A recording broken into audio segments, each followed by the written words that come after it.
Oha inanmıyorum. Ev arkadaşım tam bir psikopat çıktı. Ne oldu yine? Ne yaptı bu sefer? Buzdolabindan garip sesler geliyor. Sanki bir şey nefes alıyor gibi. Ne yani? Ay sine hamster mi koydu? Sanmıyorum kokusunu anlatamam. Sanki içeride bir şey kuruyor.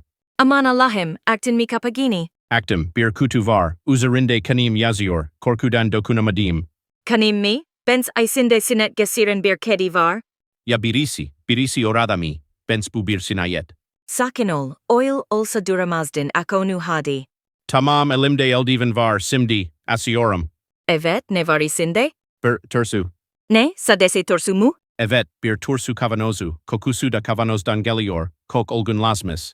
Ve kanim yazısının altında ne yazıyor biliyor musun? Ne yazıyor?